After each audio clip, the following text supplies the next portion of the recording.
গল্পটা এমন একটা গ্রামের যেখানে মেয়েদের মুখ ঢেকে রাখা বাধ্যতামূলক। মুখ খুললেই সেই গ্রামে জন্ম নেওয়া প্রত্যেকটা শিশু মৃত হয়ে জন্মায়। আর যদি কোনো মেয়ের মুখ বাইরে দেখা যায় তাহলে সেই মেয়ের নিজের জীবন নিজেকেই বলি দিতে হয়, এবং সেটাও খুব নির্দয় নিষ্ঠুরভাবে একটা কুয়োর মধ্যে ঝাঁপ দিয়ে। কিন্তু কেন এরকম আইন করা হয়েছে সেই রহস্যটাই জানতে চলেছি আজকের এই মুভিতে। কি ছিল সেই গ্রামের অতীত, কেন এই পর্দার ব্যাপারটা তারা খুব কঠোরভাবে পালন করে। আজকে আমি যে মুভিটা এক্সপ্লেইন করতে যাচ্ছি সেই মুভিটা 2025 সালে তেলুগু ভাষায় মুক্তিপ্রাপ্ত ফ্যান্টাসি ড্রামা মুভি। মুভিটার নাম পারধা। অনুরোধ থাকবে আমার এক্সপ্লেইনটা দেখার পরে পুরো মুভিটা একবার দেখে আসবেন। তো হাই, আমি মিকাইল ইসলাম, সিনেমা উইথ মিকাইল ইউটিউব চ্যানেলের নতুন আরও একটি ভিডিওতে আপনাকে স্বাগতম।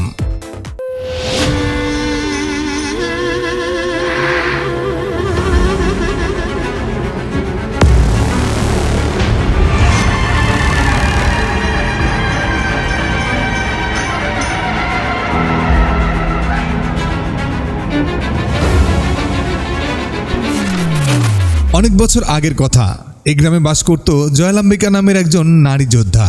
গর্ভবতী অবস্থাতেও সে তার শিশুদের অস্ত্র প্রশিক্ষণ দিচ্ছিল। সে সময় তার এক শিশু বিষধর সাপের কামড় খায়, তাই তাকে বাঁচানোর জন্য গর্ভবতী অবস্থায় সে তাকে নিয়ে ঘোড়ার পিঠে চড়ে বসে আর তাকে কবিরাজের কাছে নিয়ে যায়। সেখান থেকে ফেরার পথে অন্য একটা ঘোড়ার গাড়িতে চড়া কিছু লোক তাকে থামিয়ে বলে, এই অবস্থায় আপনার সরাসরি ঘোড়ার পিঠে চড়ে ওঠাটা বাচ্চার জন্য খুবই ঝুঁকিপূর্ণ হবে। তাই তারা তাদের নিজেদের ঘোড়ার গাড়িতে উঠতে বলে তাকে, এবং তাকে জানায় তারা তার বাড়িতে পৌঁছে দেবে। জয়লাম্বিকাও তাদের কথায় রাজি হয়, কিন্তু সেই লোকগুলোর মতলব ছিল খারাপ। কিছুদূর নিয়ে যাওয়ার পর তারা সকলে মিলে জয়লাম্বিকার উপর পশুর মতো ঝাঁপিয়ে পড়ে। নিজেকে বাঁচানোর জন্য জয়লাম্বিকা সর্বোচ্চ চেষ্টা করে। জয়লাম্বিকা প্রচণ্ডভাবে লড়াই করতে পারত, তাই কেউ তার সঙ্গে কুলিয়ে উঠতে পারছিল না। এরপর ওই লোকগুলো তাকে ভোগ করতে না পেরে তার গায়ে কিছু দাহ্য পদার্থ ঢেলে তার গায়ে আগুন জ্বালিয়ে দেয়। কিন্তু জয়লাম্বিকা হার মানে না। সে জ্বলতে থাকা অবস্থায় শেষ পর্যন্ত সবাইকে মেরে নিজের গ্রামের এক কুয়োয় লাফ দিয়ে নিজেকে শেষ করে দেয়। সেই ঘটনার পর কুয়াটা যে গ্রামে ছিল সেই গ্রামে নেমে আসে এক ভয়াবহ অভিশাপ। এই গ্রামে কোনো বাচ্চাই জন্ম নিতে পারছিল না, প্রত্যেকটা বাচ্চা মৃত অবস্থায় জন্ম নিচ্ছিল। তারপর জয়লাম্বিকার এই ঘটনা মানুষজন জানতে পারে। এরপর তার অভিশাপ থেকে বাঁচার জন্য গ্রামের মধ্যে জয়লাম্বিকার একটা মূর্তি স্থাপন করে এবং তার পুজো করতে শুরু করে। তবু গ্রাম থেকে অভিশাপ যাচ্ছিল না। তবে একদিন পুজোর সময় হঠাৎ কোথা থেকে যেন বাতাসে একটা কাপড় এসে সেই মূর্তির চেহারার উপর পড়ে। সেই মূর্তির চেহারা ঢেকে যায়, আর সেদিন থেকেই গ্রামে এক নতুন নিয়ম অনুসরণ করা হয়। প্রাপ্তবয়স্ক হওয়ার পর থেকে সব মেয়েদেরকে পর্দার আড়ালে থাকতে হবে। তাদের চেহারা কেবলমাত্র তার মা বাবা, ভাই বোন এবং পরিবারের খুব কাছের মানুষজনই দেখতে পারবে। আর এর কোনো নড়চড় হলে, মানে এর বাইরে কেউ যদি সেই মেয়ের চেহারা দেখে ফেলে, তাহলে জয়লাম্বিকার কাছে তাকে ক্ষমা চাইতে হবে। আর অবাক করার ব্যাপার হলো, এই নিয়মটা মানার পর থেকে তাদের গ্রাম থেকে অভিশাপ চলে যায়। পরবর্তীতে এই নিয়ম তাদের মনে এমনভাবে গেঁথে যায়, যদি কোনো কারণে তাদের গ্রামের কোনো মেয়ে পরপুরুষের সামনে নিজের চেহারা দেখায় বা কোনো খারাপ কাজ করতে যে ধরা পড়ে, তাহলে অবশ্যই তাকে শাস্তি পেতে হবে, মানে নিজেকে বলি দিতে হবে, এবং সেই কুয়োতে ঝাঁপ দিয়ে জয়লাম্বিকার মতোই নিজেকে শেষ করে দিতে হবে। এই কাজ না করলে গ্রামের উপর নাকি অভিশাপ আবার ফিরে আসবে, কেউ আর সন্তান জন্ম দিতে পারবে না। এরপর থেকেই বছরে একদিন বড় করে জয়লাম্বিকার পূজা বা আরাধনা শুরু হয়। এই ছিল মোটামুটি সেই ঘটনাটা। এবার আমরা সেই ঘটনার অনেক বছর পরে, মানে বর্তমানে ফিরে আসি। যে ঘটনাটা বললাম না, সেটা প্রায় 100 বছর পুরনো। তারপর বছরের পর বছর, যুগের পর যুগ পার হয়েছে, এই গ্রামের লোকজন সেই রীতি এখনও পালন করে আসছে। এই মেয়েটির নাম শোভা। শোভা পরিবারের একমাত্র মেয়ে, আর শোভা এই মুভির মূল চরিত্রে অভিনয় করেছেন।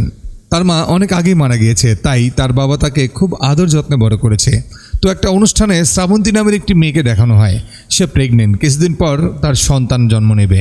কিছুক্ষণ পর সেখানে গ্রামের মোড়ল এসে হাজির হয়। তখন জানতে পারি শোভার সাথে মোড়লের ছেলে রাজেশের বিয়ে ঠিক হয়েছে। কিছুদিনের মধ্যেই তাদের বিয়ে। দুজনের প্রেম হয়েছে অনেক আগে থেকেই, আর কিছুদিন পর তারা একে অপরকে সারা জীবনের জন্যই পেয়ে যাবে। শোভার বাবা গ্রামে ঘুরে ঘুরে পর্দা বিক্রি করে, এতে তার অনেক কষ্ট হয়। আর তার এই কষ্ট দূর করার জন্য শোভা একটা মাইক কিনে নিয়ে আসে। আসলে তার বাবা চিৎকার করে করে কাস্টমার ডাকতো, তাই তার গলায় সমস্যা হয়ে যাচ্ছিল। তাই শোভা পর্দা বিক্রি করবার জন্য নিজের একটা ভয়েস রেকর্ড করে। চাষালা আমারে কইলেই তো পারতো, আমি কম পয়সায় রেকর্ডিংটা করে দিতাম। আপনার দোকান, শোরুম, ব্যবসা প্রতিষ্ঠান, হাসপাতাল, ক্লিনিক, ডাক্তারের প্রচার, ইসলামিক জালসা, নির্বাচনী স্লোগান, গান সহ সব ধরনের অডিও বিজ্ঞাপন, মানে জিঙ্গেল তৈরি করতে স্ক্রিনে দেওয়া নাম্বারটাতে ফটাফট হোয়াটসঅ্যাপ করে ফেলুন। ডেমো শুনে তারপর আপনার অর্ডারটা করুন। খুব যত্ন সহকারে অল্প খরচে সারা বাংলাদেশ থেকে বিজ্ঞাপন বানিয়ে নিতে পারবেন। এছাড়াও গজল, ইসলামী সঙ্গীত সহ ভিডিও বিজ্ঞাপন বানাতে পারেন খুব সহজেই। তাই আর দেরি করবেন না, এখনই ঠুস করে একটা কল করে আপনার প্রচার বিজ্ঞাপনটি তৈরি করে নিন। যাই হোক, বিজ্ঞাপন বহুত হয়েছে, এবার মূল গল্পে আসি। শোভার বাবার যেন চিল্লায় গলা ফাটাতে না হয়, আর পাশেই তার মায়ের সমাধি, তাই সে তার মায়ের সমাধির সাথে মনের কথাগুলো বলছে। কালকে রাজেশের সাথে তার আশীর্বাদ অনুষ্ঠান, সে তার মায়ের কাছে আশীর্বাদ চায় যেন সব ভালোভাবে শেষ হয়। এরপর সে তার বাড়িতে যাওয়ার সময় মাঝপথে এক ফসলের ক্ষেতের মধ্যে এক দমকা বাতাস তার মুখ থেকে পর্দাটা সরিয়ে দেয়। শোভা সঙ্গে সঙ্গে এই পর্দাটা তুলে আবার তার মুখ ঢেকে ফেলে, কিন্তু শোভার মনের ভয় কোনোভাবেই যেন কাটছিল না। কেউ দেখে নিল না তো, কেউ দেখে ফেললো না তো। তখন তার বন্ধু তাকে অনেক করে বোঝায় আর বলে, এই ফসলের ক্ষেতে কে তোকে দেখবে? কেউ ছিল না, তুই কোনো চিন্তা করিস না। বাড়িতে তার বাবা কালকে প্রোগ্রামের জন্য আত্মীয় ও আশেপাশের প্রতিবেশীদের নিমন্ত্রণ করছিল। বাড়িতে এসে শোভা তার বাবাকে জিজ্ঞাসা করে, মায়ের ছোটোবেলার ফ্রেন্ড রত্না মাসিকে বলেছ? আসলে তার বাবা রত্নাকে দাওয়াত দেওয়ার কথা ভুলেই গেছে। শোভা তখন বলে, যদি রত্না মাসি না আসে তাহলে আমি বিয়েই করবো না। রত্না হলো শোভার মায়ের ছোটোবেলার বান্ধবী। শোভার মা মারা যাওয়ার আগে রত্নাকে তার সমস্ত দায়িত্ব দিয়ে যায়। তারপর থেকে রত্না শোভার অনেক খেয়াল রাখতো, কারণ তার বাবা তো সবসময় বাসায় থাকতো না। এরপর সে তাকে সেই মাইকটা দেখায় এবং রেকর্ডিংটা শুনিয়ে বলে, এখন থেকে তোমাকে আর গলা ফাটিয়ে চিল্লায় পর্দা বিক্রি করতে হবে না, এই নাও, এটা তোমার জন্য এনেছি। তো তখনই শোভার বাবা রত্নাকে ফোন করে শোভার বিয়েতে আসতে বলে। কিন্তু রত্নার দুটো স্কুল পড়ুয়া ছেলে আছে যাদের সামনে পরীক্ষা, আবার রত্নার জামাইয়ের অফিস থেকেও ছুটি নেওয়া এখন কোনোভাবেই সম্ভব নয়, তাই তার হাজব্যান্ড নাকি আসতে পারবে না। কিন্তু শোভার বাবা তো তাকে ভালো মতোই নিমন্ত্রণ জানিয়ে দেয়। তাই রত্না তার হাজব্যান্ডকে বুঝিয়ে বলে এবং তার হাজব্যান্ড রাজি হয়, কিন্তু তাকে 2 দিন পর বাড়িতে ফিরতে হবে। দৃশ্য পরিবর্তন হয়। এইটা হলো গৌরী। আগামীকাল সে এই গ্রামের নিয়ম অনুযায়ী প্রাপ্তবয়স্ক হবে এবং সবার সামনে আনুষ্ঠানিকভাবে তাকে পর্দা পরানো হবে। গৌরী বাহিরে কিছু ছেলেদের দেখতে পায়, ব্যাডমিন্টন খেলছে তারা। তাই গৌরী মনে মনে বলে, আমিও খেলবো, কিন্তু তার মা তাকে একদম নিষেধ করে দেয়। তখন গৌরী তার মাকে জিজ্ঞাসা করে, তার পর্দা পরিধান তো কালকে হবে, আজকে তো সে বাইরে খেলতে পারবে। তখন আমরা দেখি ওই দিনের অনুষ্ঠানে সেই প্রেগনেন্ট মহিলা শ্রাবন্তী এই বাড়িরই মেয়ে। শ্রাবন্তী তাকে বলে, তোর বাইরে যাওয়ার দরকার নেই, যদি জয়ালম্বিকা দেবী রেগে যায় তাহলে আমাদের সন্তান জন্মের আগেই সে মারা যাবে। তখন গৌরী বলে সে আর বাইরে যাবে না। তার মানে বুঝতেই পারছেন, এই গ্রামের মানুষেরা নিয়মের বিন্দু মাত্র বাইরে যায় না। অন্যদিকে শোভা একা একাই পুরনো একটা ট্রেনের বগিতে আসে, আর সেখানে রাজেশ আগে থেকে অপেক্ষা করছিল। এরা দুজন এখানে দেখা করে কথা বলে। তবে রাজেশ এখনো পর্যন্ত শোভার প্রাপ্তবয়স্ক হওয়ার পর কখনো তার চেহারাটাই দেখেননি। তবে শোভা চাইলেই রাজেশকে দেখতে পারে, কিন্তু সে নিজেও কথা দিয়েছে যতদিন পর্যন্ত রাজেশ তাকে দেখতে না পাচ্ছে সেও রাজেশকে দেখবে না, এভাবেই বিয়ে করবে। তাই তারা এমনভাবে বসে যেন কেউ একজন আরেকজনকে না দেখতে পায়। 3 দিন পরেই তাদের বিয়ে, তাই আজ পর্যন্ত সেই প্রতিজ্ঞা তারা ভঙ্গ করেনি। শোভা বিয়ের পরে তাদের ভবিষ্যৎ পরিকল্পনা করেছিল। আসলে ছোটবেলা থেকে তারা একসাথেই বড় হয়েছে, তাই প্রাপ্তবয়স্ক হওয়ার পর তাকে না দেখলেও তাদের প্রেমের সম্পর্কটা অনেক দিন আগে থেকে চলছে। তাদের ছোট্ট একটা সংসার হবে, রাজেশ চাকরি করবে, এইসব নিয়ে অনেক পরিকল্পনা করে দুজন। এরপর দৃশ্য পরিবর্তন হলে দেখি সব রকম নিয়মকানুন নিয়ম মেনেই গৌরীর মাথায় পর্দা দেওয়া হয়, যেখানে গ্রামের সবাই উপস্থিত ছিল। এরপর শোভা এবং রাজেশের এঙ্গেজমেন্টের প্রস্তুতি নেওয়া শুরু হবে, তাই সেখানে রত্নামাসি উপস্থিত হয়। রত্নামাসি মাথায় পর্দা করে না, কারণ সে অন্য গ্রামের মেয়ে। তাদের এই নিয়ম শুধুমাত্র এই গ্রামের মেয়েদের জন্যই। শোভার বিয়ের অনুষ্ঠান চলাকালীন একটা লোকের হাত থেকে একটা ম্যাগাজিন নিচে পড়ে যায়, যে ম্যাগাজিনের ফ্রন্ট পেজেই ছিল শোভার ছবি। একটা ছোট্ট বাচ্চা সেই ম্যাগাজিনটা তুলে একটা ঝুড়ির উপর রেখে দেয়, যে ঝুড়িতে বিয়ের জিনিসপত্র রাখা ছিল। একজন মহিলা না দেখেই সেই ঝুড়িটা রাজেশের পরিবারের সামনে রেখে দেয়। ঝুড়িতে থাকা ম্যাগাজিনের ছবি দেখে তারা নিজেরা কথা বলতে শুরু করে। যেহেতু রাজেশের মা শোভাকে দেখেছে, তাই তাকে দেখে সে চিনতে পারে। গ্রামের লোকদের তারা বলে, আরে এটা তো আমাদের শোভার ছবি। গ্রামের লোকদের তো চেহারা দেখানো মানা, তাহলে শোভার ছবি এই ম্যাগাজিনে কেন?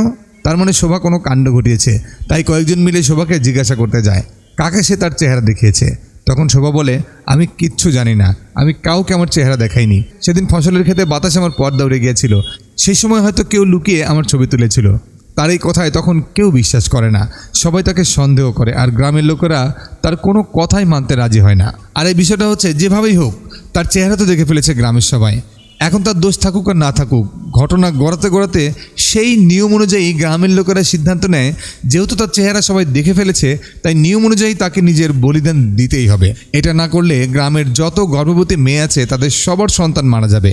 এমনকি শ্রাবন্তী নামের ওই মেয়েটার সন্তানও মারা যাবে, যার কিছুদিনের মধ্যেই ডেলিভারি হবে।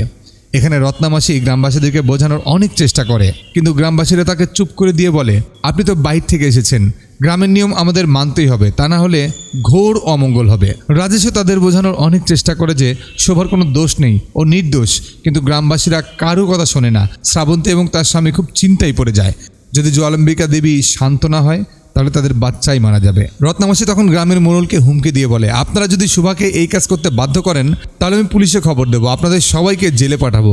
তখন গ্রামের মোড়ল বলে ওঠে, এই কথাগুলো শোভার বাবাকে বলতে বলুন। শোভার বাবা তখন চুপ করে বসে থাকে, কারণ কিছু বলার মতো ভাষা তার কাছে কিছুই নেই। এর কারণ হচ্ছে শোভা যখন তার মায়ের পেটে তখন ভুলে এক মহিলার পর্দা উঠে গিয়েছিল এবং গ্রামের মানুষ তার চেহারা দেখে ফেলেছিল। শোভার বাবা শোভাকে বাঁচানোর জন্য গ্রামের সব মানুষকে একত্রিত করে ওই মহিলার বলিদান করানোর জন্য সুপারিশ করেছিল। সে নিজের মেয়েকে বাঁচানোর জন্য এই কাজ করেছিল, তাই আজকে সে নিশ্চুপ। রত্নামাসি তাকে বোঝানোর চেষ্টা করে গ্রামের সব কিছু কুসংস্কার, এখান থেকে বাঁচতে হলে তাকে গ্রাম থেকে পালিয়ে যেতে হবে। কিন্তু শোভা পালিয়ে যেতে চায় না, কারণ সে পালিয়ে গেলে সবাই মনে করবে সেই অপরাধী, তার পরিবারকেও তারা দোষী করবে, তার বাবাকেও তারা গ্রাম ছাড়া করবে, তাই সে স্বেচ্ছায় তার জীবন বলিদান দেবে। তাই শোভা রাজি হয়ে যায়।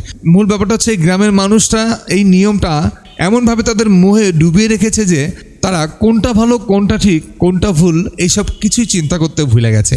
আর যাই কিছু হোক তারা শুধু নিয়ম মানতে চায়। শেষবারের মতো শোভা রাজেশের সাথে সেই পুরনো ভোগীতে দেখা করতে যায়। রাজেশ তাকে বলে, যে ব্যক্তি তোমার ছবি তুলেছে সে ধর্মশালায় থাকে, চলো আমরা তার সাথে দেখা করি এবং গ্রামের মানুষের সামনে সত্যটা তুলে ধরি। কিন্তু শোভা এসব কিচ্ছু করতে চায় না। সে বলে, যাই হয়ে যাক, আগামীকাল তার বলি হতেই হবে, আর এতে আমি রাজি। কিন্তু রাজেশ কোনো কিছুতেই সেটা মানতে নারাজ। সে বলে যে আমি তোমাকে বিশ্বাস করি, তুমি কাউকে নিজের চেহারা দেখাওনি।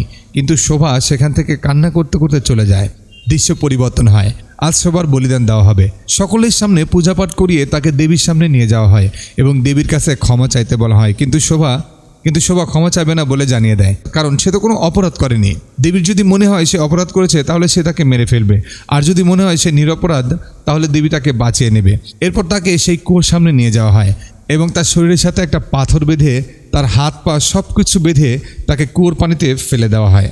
ঠিক সেই সময়ে মূর্তির আশেপাশে তুমুল ঝড় শুরু হয় এবং এত বছর জ্বলে থাকা দেবীর সামনের প্রদীপটাও নিভে যায়, যা দেখে একজন প্রধান মহিলা সেই কুয়ার সামনে গিয়ে বলে, তাড়াতাড়ি ওই মেয়েটাকে কুয়া থেকে তোলো, দেবী আমাদের উপর রেগে গেছে। সাথে সাথে রাজেশ কুয়োতে ঝাঁপ দিয়ে শোভাকে জীবিত উদ্ধার করে নিয়ে আসে। শোভাকে তো তুলে আনা হয়, কিন্তু গ্রামবাসীর চিন্তার শেষ হয় না। রত্না গ্রামবাসীদেরকে বোঝানোর চেষ্টা করে যে শোভা যদি আসলেই নির্দোষ হয়ে থাকে আর তোমরা যদি তাকে মেরে ফেলো তাহলে দেবী আরও বেশি রেগে যাবে। দেবী কোনো নির্দোষ মানুষের বলি চায় না, তাই নিজেকে নির্দোষ প্রমাণ করার জন্য তাদেরকে আরও একটা সুযোগ দেওয়া উচিত। রাজেশ তখন সবার উদ্দেশ্য করে বলে যে যেই ফটোগ্রাফার এই ছবিটা তুলেছে সে ধর্মশালাতে থাকে, আমি খোঁজ নিয়েছি। আমরা যদি সেই ফটোগ্রাফারকে খুঁজে বের করতে পারি তাহলে আসল সত্যটা বেরিয়ে আসবে। আমার কাছে তার নাম্বার আছে, কিন্তু কিছুতেই তার সাথে যোগাযোগ করতে পারছি না। গ্রামের মোড়ল তাদেরকে বলে, এখন একটাই উপায়, তোমাদের নিজেদের গিয়ে সেই ফটোগ্রাফারকে খুঁজে আনতে হবে। ঝামেলা যেহেতু তোমরাই করেছো তাই উপায়টা তোমাদেরকেই বের করতে হবে। যদি প্রমাণ করতে পারো ছবি তুমি ইচ্ছাকৃতভাবে তোলোনি তাহলে তোমাকে ক্ষমা করে দেওয়া হবে। গ্রামবাসী এটাও বলে সব কিছু তার একাই করতে হবে, কিন্তু শোভা কখনোই একা কোথাও যায়নি। রত্না তাদেরকে বলে সেও শোভার সাথে যাবে। গ্রামবাসীরা একটা শর্তে রাজি হয়, যদি শোভা পালিয়ে যায় তাহলে তার বাবাকে এই কুয়োতে ঝাঁপ দিয়ে নিজেকে বলিদান দিতে হবে। কথা মতো পরদিন শোভা ও রত্না বেরিয়ে পড়ে ধর্মশালার উদ্দেশ্যে। 2 দিন পেরিয়ে যাওয়ার কারণে রত্না তার স্বামীকে কল করে মিথ্যা অজুহাত দেয় যে তাদের বাড়ির পাশে এক আত্মীয় খুব অসুস্থ, তাই তাকে দেখতে এসেছে। এই কথা বলে সে 3-4 দিন সময় চেয়ে নেয়। রত্না তার এক বান্ধবীর সাথে কথা বলে রেখেছে, তার মেয়ে ধর্মশালাতে একটা প্রজেক্ট নিয়ে কাজ করছিল। সেই তাদেরকে স্টেশন থেকে রিসিভ করবে এবং সেই ফটোগ্রাফারকে খুঁজতে সাহায্য করবে। এই মেয়েটা হচ্ছে অমি, রত্নার ফ্রেন্ডের সেই মেয়ে। অমিকে তার মা কল করে শোভা এবং রত্নার কথা খুলে বলে এবং তাদেরকে এয়ারপোর্ট থেকে রিসিভ করার কথা বলে, কিন্তু সে যেতে পারবে না, কারণ তার প্রজেক্টে এখন অনেক চাপ আর সামনেই তাকে ডিপার্টমেন্টের হেড ঘোষণা করা হবে। এখন যদি সে ছুটি নেয় তাহলে তার হেড হওয়ার স্বপ্নই থেকে যাবে। কিন্তু পরে সে জানতে পারে যে এই ডিপার্টমেন্টের হেড হওয়ার স্বপ্ন যে দেখেছিল না, সেখানে তার নামটাই নাই, যার কারণে এই বিষয়টা নিয়ে সে বেশ বিরক্ত হয়। এমনকি সে তার মায়ের সাথে দেখাও করতে যায় না। সে সবসময় যে প্রজেক্টে নিজের মেধা এবং সময় উজাড় করে ব্যয় করেছেন সেই প্রজেক্টে নাকি তার নামই নেই, আর এখন নাকি সেই প্রমোশন অন্য একজনকে দিয়ে দেওয়া হচ্ছে। তাই এখন সে সিদ্ধান্ত নিয়েছে সব ছুটি সে এবার একসাথেই নেবে এবং শোভাকেও সাহায্য করবে। এর ফলে অন্তত সে কোথা থেকে ঘুরে আসতে পারবে এরপর স্টেশনে এসে শোভাদের রিসিভ করে। ঠান্ডা পড়ার কারণে রত্না কিছু শীতের কাপড় কিনতে যায়, তবে ভিড়ের মধ্যে শোভা একসময় নিজেকে হারিয়ে ফেলে। এদিক ওদিক ঘুরতে থাকলে শোভা দেখে তার সেই ছবিটা শহরের এক বিলবোর্ডেও লাগানো হয়েছে, যা দেখে শোভা পাগলের মতো এদিক ওদিক ছুটতে থাকে। তার চেহারা যেখানে গ্রামের মানুষকে দেখানো মানা, সেখানে আজ সারা শহরের মানুষ তাকে দেখছে। অজানা শহরে শোভা কোথায় হারিয়েছে সে নিজেও কিছু বলতে পারছে না। কিছুক্ষণ পর তাকে খুঁজতে খুঁজতে রত্না ও অমি সেখানে হাজির হয়। শোভা কান্না করতে করতে বলে, আমার ছবি পুরো শহর দেখে ফেলেছে, আমি এখন অভিশপ্ত হয়ে গেছি। তখন অমি তাদেরকে বলে, আরে এইসব কিচ্ছু না, এগুলো অন্ধবিশ্বাস, কারো চেহারা দেখার কারণে কোনো শিশু মারা যায় না। তখন শোভা তাকে বলে, আমাদের গ্রামে এইটাই নিয়ম, যে মেয়ের চেহারা জনসম্মুখে চলে আসে তখন তাকে নিজের বলিদান দেওয়া লাগে, তা না হলে মৃত সন্তান জন্ম হয়। কিন্তু অমি তাদেরকে বলে এসব কোনোটাই সত্য নয়, আর এইসব অমি বিশ্বাস করে না। যদি কোনো মেয়ে নিজের বলিদান না দিত তাহলে বোঝা যেত এটা কত বড় কুসংস্কার। যাই হোক, সেখানে অমির কথাবার্তা শোভার মোটেও পছন্দ হয় না, কারণ শোভা নিজেও তার গ্রামের সাথে একমত। অমি বিয়ে শাদী এবং বাচ্চা কাচ্চা নিয়ে অতটা ইন্টারেস্টেড না, সে তার কাজ নিয়েই ফোকাস থাকতে চায়। এতে শোভা বলে, স্রষ্টা আমাদেরকে বাচ্চা জন্ম দেওয়ার ক্ষমতা দিয়েছেন, তাই আমাদের উচিত বিয়ে করে সন্তান জন্ম দেওয়া। শোভার এসব কথায় অমি হেসে উড়িয়ে দেয়, কারণ তার কাছে এগুলো ব্যাকডেটেড মনে হয়। হোটেলে ফিরে অমি তার জামা কাপড় ছেড়ে বাথটাবে গোসল করে, যা শোভার কাছে কিছুটা অশ্লীলতাই মনে হয়, তাই সে সেখান থেকে চলে যেতে চায়। রত্না তাকে আটকায় আর বলে, এখানে অমিত ছাড়া তাদের কেউ সাহায্য করবে না। রাতে অমির ঘুম ভেঙে গেলে বুঝতে পারে শোভা তার পাশে নেই। বাইরে গিয়ে দেখে শোভা একা বসে কান্না করছে। অমি তার পাশে গিয়ে বসে কান্নার কারণ জানতে চাইলে তার কাছে আর 1 মাস সময় আছে। 1 মাসের মধ্যে যদি ফটোগ্রাফারকে খুঁজে বের করতে না পারি তাহলে তাকে মরতে হবে, আর যদি সেখান থেকে পালিয়ে যাই তাহলে গ্রামবাসী তার বাবাকে ছাড়বে না। অমি তার কষ্টটা বুঝতে পারে এবং তাকে কথা দেয় যে আর কখনো এসব ব্যাপারে নিয়ে মজা করবে না, আর সে তাকে ফটোগ্রাফারকে খুঁজতে সাহায্য করবে। পরদিন সকালে তারা সবাই বেরিয়ে পড়ে ফটোগ্রাফারকে খোঁজার উদ্দেশ্যে, কিন্তু রাস্তায় একটা ল্যান্ডস্লাইডারের কারণে তারা আর সামনে যেতে পারছিল না। রাস্তা জ্যাম ছাড়তে বেশ কিছুক্ষণ সময় লাগবে, তাই গাড়িতে বসে সবাই সেই ফটোগ্রাফারকে কল করে। কলটা রিসিভ করলে তাকে কোনো কিছু বুঝিয়ে বলতে পারে না, কারণ সে ইংলিশ জানে না। তখন শোভা কলটা কেটে দেয়, তাই অমি সেই ফটোগ্রাফারকে একটা মেসেজ পাঠিয়ে রাখে। এদিকে রত্নাকে তার হাজবেন্ড বারবার কল করছিল। একা একা বাচ্চাদের সামলাতে তার বেশ কষ্ট হচ্ছিল, তাই সে তাকে তাড়াতাড়ি বাড়ি ফিরতে বলে। রত্না কোনো রকম বিষয়টাকে ম্যানেজ করে। এদিকে মোরল তার ছেলেকে বোঝায়, শোভা যদি নিজেকে নির্দোষ প্রমাণ করেও নেয় তাও তুই ওকে বিয়ে করিস না, কারণ শোভার চেহারা পুরো গ্রামের মানুষ দেখে ফেলেছে। রাজেশ তখন বুঝতে পারে না তার এখন কি করা উচিত। রাতে রাজেশ বাজারে গেলে দেখে সেই ম্যাগাজিনটা দোকানে সাজিয়ে রাখা হয়েছে, সবাই সবার ছবি হাত দিয়ে ধরছে। তাই কিছু সময়ের জন্য সে শোভাকে বিয়ে করার সিদ্ধান্ত থেকে কেন যেন একটু সরে আসতে শুরু করে। অন্যদিকে শোভা গাড়িতে বসে না থেকে আশেপাশে একটু ঘুরে দেখছিল। পরে তারা রাতের বেলা একটা ক্যাম্পে থাকে। তখন একজন লোক তাদেরকে একটা গল্প শোনায়। গল্পটা ঠিক এরকম, আমাদের সকলকে লড়াই করতে হবে, যদি আমরা লড়াই করে হেরে যাই সেটা আমাদের জন্য হার হবে না, সেটা হবে বিজয়। আর যদি আমরা ভয়ে লড়াইটাই না করি সেইটা আমাদের পরাজয়। আমাদের সমাজে নানান জায়গায় নানান অজুহাতে মানুষকে আটকে রাখার চেষ্টা করা হয়। আমাদের পরাধীনতার জাল ভেদ করে সামনে এগিয়ে যেতে হবে। তার কথায় শোভা বুঝতে পারে তাদের গ্রামের রীতিনীতি আসলে একটা কুসংস্কার, যার কারণে তাদের গ্রামের মেয়েরা এতটা পিছিয়ে। কিন্তু এতদিন এর বিরুদ্ধে কেউ কোনো কথা বলেনি। শোভার মাথায় তার মায়ের বলা একটা কথা ঘুরপাক খাচ্ছিল। তার মা তাকে বলেছিল সবসময় মুখে পর্দা দিয়ে রাখতে, এই পর্দাই তাকে রক্ষা করবে। তাই আবারও সে পিছিয়ে যায়। তারা তিনজন সেই গ্রামে বেশ ঘুরে বেড়াচ্ছিল। নেটওয়ার্ক ফিরে আসে শোভার ফোনে তার ফ্রেন্ডের মেসেজ আসে। সেখানে লেখা ছিল আজ রাজেশের বিয়ে, অর্থাৎ যে রাজেশের সাথে তার বিয়ে হওয়ার কথা ছিল সেই রাজেশ অন্য মেয়েকে রাজেশের নিজের ইচ্ছায় বিয়ে করছে। এইটা জেনে শোভা খুব কষ্ট পায়। তখনই সে রাজেশকে কল করে। রাজেশ তখন বিয়ের পিড়িতে ছিল, তাই কলটা ধরে না। তার বাবা রিসিভ করে। সে তাকে বলে রাজেশ বিয়ে করে নিচ্ছে, যা শুনে শোভা একদম ভেঙে পড়ে। তখন সেখানে কিছু লোক মদ খেয়ে মাতাল অবস্থায় শোভাকে দেখতে পেয়ে খারাপ উদ্দেশ্য নিয়ে তার দিকে এগিয়ে যায়। চিৎকারের শব্দ শুনে সেখানে মানুষ চলে আসে, আর তারা দেখে শোভাকে গাড়িতে তুলে নিয়ে যাচ্ছে। তখন রত্না এবং অমি গাড়ি নিয়ে তাদের পিছু নেয়। তখন কিছু লোকও বাইক নিয়ে তাদের ধাওয়া করতে শুরু করে। গাড়িতে শোভার সাথে অনেক ধস্তাধস্তি হয় এবং তার মুখের পর্দাটা ছিঁড়ে যায়। আর সেখানে সাধারণ অনেক মানুষ এদের পিছু করছে দেখে মাঝপথে তারা শোভাকে গাড়ি থেকে ফেলে দেয়। গাড়ি থেকে পড়ার কারণে শোভার শরীরে অনেক চোট পায়। অন্যদিকে তার মানসিক অবস্থাও বেশ খারাপ হয়ে যায়।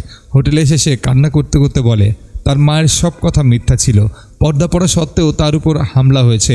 যদি পর্দা আসলেই কাজ করতো তাহলে তার আজ এই অবস্থা কেন? আমি তাকে আবারও বোঝাই, তোমার গ্রামের এসব নিয়ম শুধুমাত্র অন্ধবিশ্বাস, যা তোমরা এতদিন মেনে এসেছো। কত মানুষের প্রাণ নিয়েছে এই অন্ধবিশ্বাস। আমি বলি কি, সুশীলভাবে চলাফেরা জরুরি, নিজেকে যতটা সম্ভব শালীনতার ভেতরে রাখবে, কিন্তু পর্দা সরে গেলে বলি দেওয়ার এই বিষয়টা আমি মানতেই পারলাম না। যদি কেউ সাহস করে নিজের চেহারা দেখাতো তাহলে হয়তো বা এই অন্ধবিশ্বাসটা অনেক আগেই কেটে যেত, কিন্তু দুর্ভাগ্য কেউই সাহস করেনি। তোমাকে নিজের মতো বাঁচতে হবে। শোভা অমিকে জিজ্ঞাসা করে, এতে কি শ্রাবন্তী সন্তান মারা যাবে না? অমি তাকে বলে, না, একজন মেয়ের চেহারা দেখানোতে কোনো বাচ্চা মারা যেতে পারে না, আর তোমাদের দেবী কখনো চাইবে না কোনো বাচ্চা বা কোনো মেয়ে মরে যাক বা চেহারা ঢেকে রাখুক। অমির কথায় তার মনে সাহস আসে। এরপর খোলা বাতাসে শোভা তার পর্দা উড়িয়ে দেয় আর নিজের মতো করে বাঁচতে চায় শোভা এখন থেকে অমি এবং আর 10টা মেয়ের মতো বিভিন্ন জায়গায় ঘুরে বেড়াতে থাকে, তবে শালীনতা বজায় রেখে। কিন্তু সে এই পর্দার অভিশাপকে আর মানতে পারবে না। এভাবে বেশ কিছুদিন কেটে যায়। আশেপাশের মানুষজন দেখে সবার ছবি বড় করে লাগানো, মানুষজন তার সাথে সেলফি তুলে কথা বলে সবাই তাকে অনেক ভালোবাসা দিচ্ছিল। সবাই রিয়েলাইজ করে মানুষজন তার ছবির কারণে তাকে এই সম্মানটা দিচ্ছে। অমি তাকে জানায় যে ফটোগ্রাফারটার ছবি তুলেছিল তার অ্যাড্রেস পাওয়া গেছে, চাইলে এখন আমরা ফটোগ্রাফারের সাথে দেখা করতে যেতে পারি। কিন্তু শোভা তাকে জানায় সে আরও 2 দিন এখানে থাকতে চায়, কারণ সে জীবনটাকে খুব এনজয় করছিল। সবার সাথে চোখে চোখ রেখে কথা বলা, খেলাধুলা সব কিছু মিলিয়ে দারুণ সময় পার করে। ঘোরার সময় শোভা দেখে সেখানে আসা মানুষরা তাদের মনের ইচ্ছাগুলো লিখে রাখছে। তখন শোভাও তার মনের ইচ্ছাটা লিখে। শোভার ইচ্ছে সে যেন নিজের শালীনতা বজায় রেখে পর্দা ছাড়া তার গ্রামে ঘুরে বেড়াতে পারে। সেই ফটোগ্রাফার শোভার পাঠানো সেই মেসেজ দেখে তার জন্য একটা ভিডিও বার্তা পাঠায়, যেখানে সে বলে, আমি একজন ওয়াইল্ড লাইফ ফটোগ্রাফার। বেশ কিছুদিন আগে আমি সাউথ ইন্ডিয়ার একটা গ্রামে গিয়েছিলাম এক বিশেষ প্রজাতির চড়ুই পাখির ছবি তুলতে। আমি ক্যামেরা অন করে বসেছিলাম, ঠিক তখনই ভুল করে আমি তোমার ছবি তুলে ফেলি। আমি কখনো মানুষের ছবি তুলি না, কিন্তু সেই সময়ের মুহূর্তটা এত সুন্দর ছিল, তোমার ছবিটা এত সুন্দর এসেছিল যে আমি ছবি না তুলে থাকতে পারি নাই। এই ছবিটা আমার জীবনের সবচেয়ে সুন্দর ছবি ছিল। তুমি আসলে খুব সুন্দর।